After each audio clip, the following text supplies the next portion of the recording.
Space Tomato, thank you for raiding, my friend. Appreciate you. We're going to be doing a collab, everybody, just in case you're wondering. We're going to do a collab with the one and only Space Tomato on Star Citizen relatively soon. So look out for that. Echo, love your videos and your comments and take on things. Looking very much forward to hearing you two speak. Yeah, no, I'm excited to look at it too. I know there's a lot of stuff. I mean, Star Citizen is big. I just find it so fascinating that there is such a divide. There are so many people, like the people that have tried it and they're, you know, the fans, and they just rain dollar signs all over that game. Like it just prints money for the devs, you know, and they're doing that because they believe so much in the idea and in the concept. But then there's just a huge freaking wall. And then there's a ton of people who just think it's a total scam and are mocking everybody on the other side of the fence. Loser. Like people are often raging about it because they just do not understand how somebody could buy a $300 ship in a game that's not done and be happy about it, you know? And so it's fascinating to watch the divide sometimes shift one way or the other, because I think a lot of people who try Star Citizen who have never tried it before and they've only ever heard like the headlines of this or that crazy bundle that's thousands of dollars, or they've raised how much money, you know, when they actually try it, they're like, oh, there's a game here. Oh, and they actually kind of see what they're talking about and can connect with it. But it's getting to that point that is a hurdle for a lot of people, because a lot of people have just made up their minds that it's a scam or it's money laundering or it's this or that. And let's be honest, the amount of money they've taken in, it does kind of seem like money laundering. I mean, there's no other game like it that's raised that level of money for so long. So a lot of people are like, that's the only conclusion.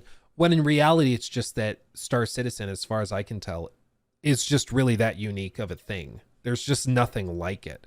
And that's why people throw so much money at it, because they believe in the idea, they believe in the concept, and they want to see it happen and want to see it realized. But it just is taking a long time and a lot of money to get there. And hopefully they can deliver on it, because we've looked at it before. I mean, that one sizzle reel they dropped right after Starfield came out. You guys remember that? It was the Star Engine demo. Dude, that was such like just big dick energy, just slamming it right in the face of everyone at BGS, where they're just like, yeah, everything you're about to see has been captured in engine, running in real time, where they're just streaming ridiculous amounts of data and it's all seamless. Like, look at this. Going from the planet atmosphere, well, really from space, into the planet's atmosphere. They're going to go down to the surface, look at a city, no cuts, no loading screens, nothing. Like, this is ridiculous. I forgot about the space station first. They're going to go there first and then down to the surface. It's insane. Like, it boggles the mind. It boggles the mind. But this is why people who actually try it believe in the idea and believe in the pitch, because once you see it, it's like, oh, the magic is real. You know, it's really wild. It's only a video. That's the thing. You can play this. Like, this is a thing.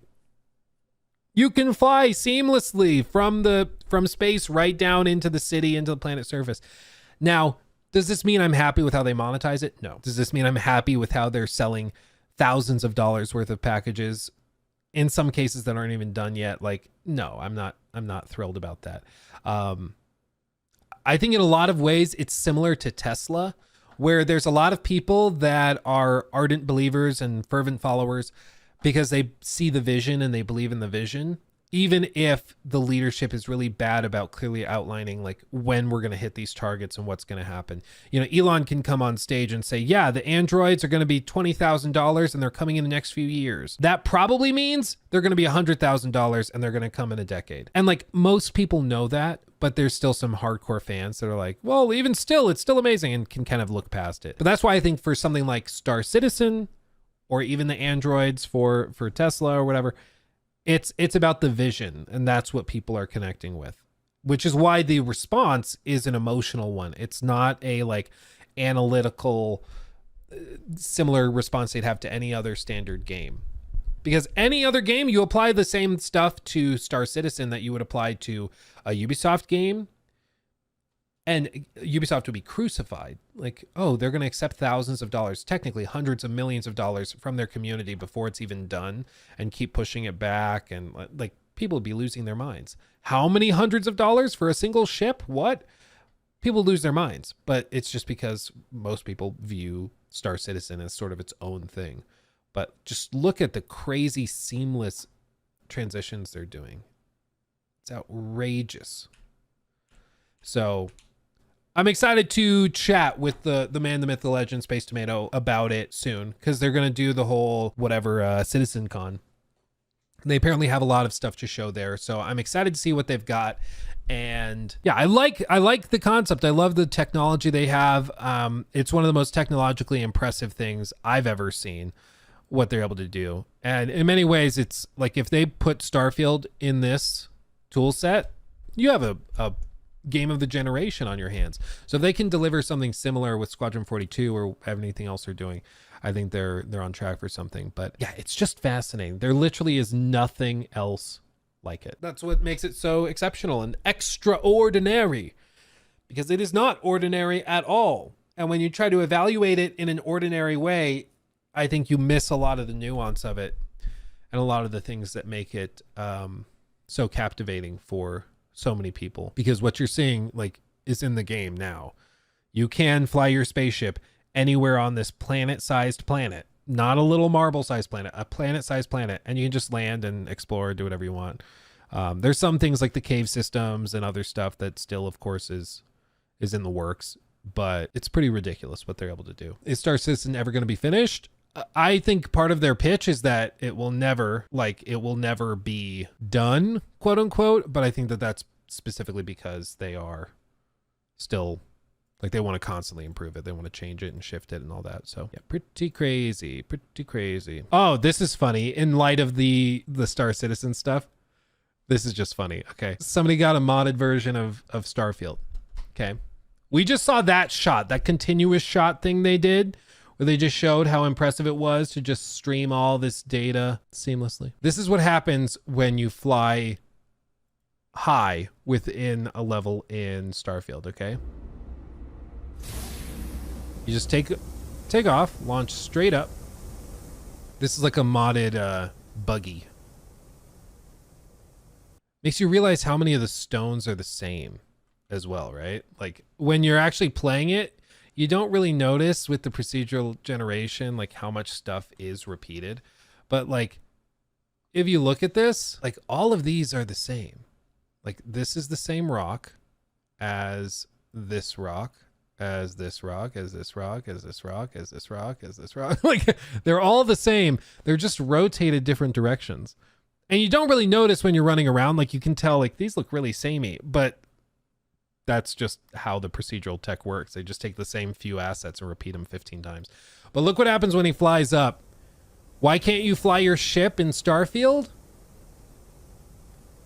Why can't you just take off? For one, because it doesn't load that far. But two, because you can reach the ceiling.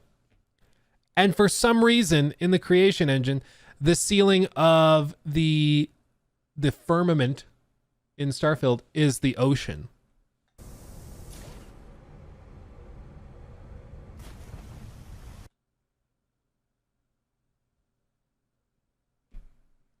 Who knows? Who knows why? I don't know. Whatever.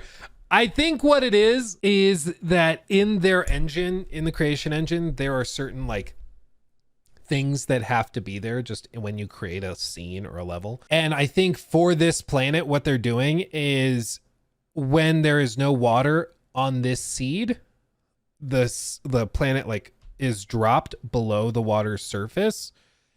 Or rather the water is raised to the max, and then when it's needed it's dropped down. So it's kind of like, you know, they pull the water down to where it needs to be, or they lift the land up to where it needs to be, which is something like, I wish I could remember which game it was, but there was a game that did that, where they had a single plane of water that spanned the entire level, and then they would just pull it up when they needed it in a certain puddle or in a certain spot. It's one of those like behind the scenes making of things that you're not supposed to see. You know, in normal play of Starfield, you would never see this happen. But it is kind of cool to see because it is the same tool sets as everything that's been done with Fallout or with Elder Scrolls. Like they're using the same tool sets. So the same level design stuff that they used for those games is being used here. And every once in a while you can see little remnants of it, which is just, it's very funny. It's very funny. But you see this and you just see the fundamental difference between like Bethesda's approach to procedural tech and then the Robert Space Industries approach, which is ridiculous, like just fully seamless. Yeah, it would make re-entry really difficult. Sure would. Sure would. Oh man. I think Valheim suffers from that, but they can't seem to have above plain water at all. Yeah, like they can't have raised lakes or anything. Yeah, it's a pretty common technique as far as I understand it. Let's see. Unfortunately, Star Citizen also has a lot of procedural terrain. I mean, it's basically 99.999% of the terrain is procedural in Star Citizen, which is fine. It's all about the algorithms they're using to generate the procedural land. And if it's a good algorithm and it has a lot of nuance and unique elements, then it can work just fine. It's when the algorithm is bad or is too simplistic that you end up with something that's really boring or samey. And I feel like that's where we land a lot of the time with that. Oh, speak of the devil, my video on Star Citizen is right here. Just 4 months ago, 1.1 million views. What is happening? Yeah, they've raised $700 million. It's crazy. Absolutely ridiculous. Back when I streamed it a couple times, somebody gifted me in-game money to buy that space yacht, and then they updated it and took it away, which I get it. I get why. Like, they need to keep the game balanced or whatever. It's still frustrating because I want my yacht back. What are you going to do, though? I'm not buying it. I'm not spending $800 on a yacht. I can't. I love spending money frivolously. Even I can't justify that. Joshua, thank you for the 20. Oh, wait. No. They are using water to do low gravity, I bet. Sneaky. Oh, Josh. You think that's... Ooh. Like in the creation engine, there's already built in a thing for lowering gravity when you're underwater so that you kind of float and drift. So if you put the planet under the water, quote unquote, but remove the filters to show that you're underwater, it changes how you move. That's interesting. That's really interesting. I bet that is what it is. That's funny. Who'd have thunk it? Isn't that funny though? Like there's so many little bitty things that happen like that in games. Like, yeah, it's fascinating. It's fascinating. All the little tricks to figure it out. What about the weapons working underwater? I mean, you probably just turn off the state modifier that changes it. So like, can't use weapons underwater. You just flip that to false. Then they work. As for whether it affects like bullets and stuff, I don't think it normally would. I think they probably just have a collision when it hits water. It doesn't, like the trajectory ends or whatever. He took my thing.